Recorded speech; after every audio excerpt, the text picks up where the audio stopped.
À la station d'épuration de Sarreguemines, un ouvrier vient de faire un malaise. Il est incapable de remonter par ses propres moyens.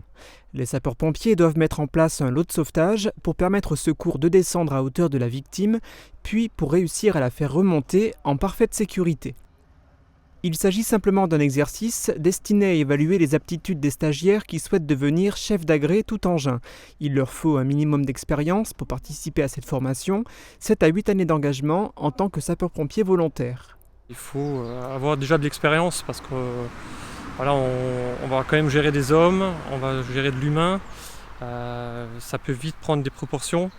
Donc il faut une certaine aisance, il faut être autant dynamique mais il faut avoir du recul, il faut être posé. Et surtout prendre soin de ces hommes et de la sécurité du personnel. Un chef d'agrès tout engin est en fin de compte un chef d'équipage sur un véhicule incendie. Il commande 1 à 2 engins, 6 à 8 sapeurs-pompiers.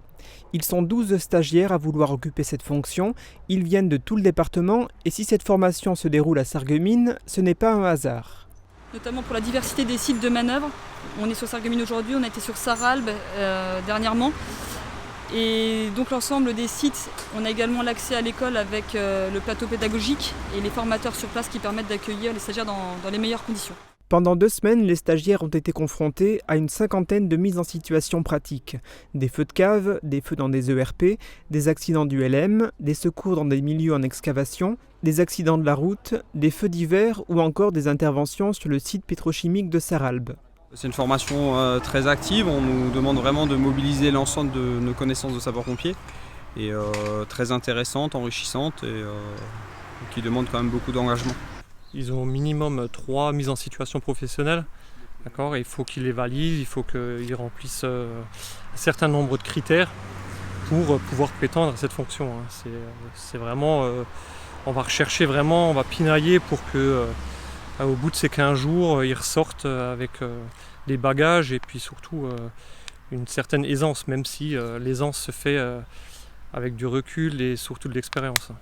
Les stagiaires sont à présent confrontés à une autre situation. Un feu est en cours au port de Plaisance sur la péniche Pauline.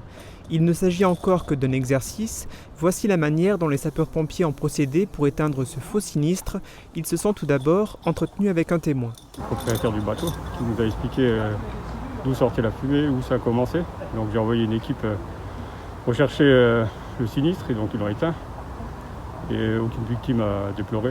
Voilà, pour nous c'est fini, mission terminée. Les plongeurs étaient sur place pour la sécurité des personnels et éventuellement une recherche de personnes au cas où. Encore une mission réussie.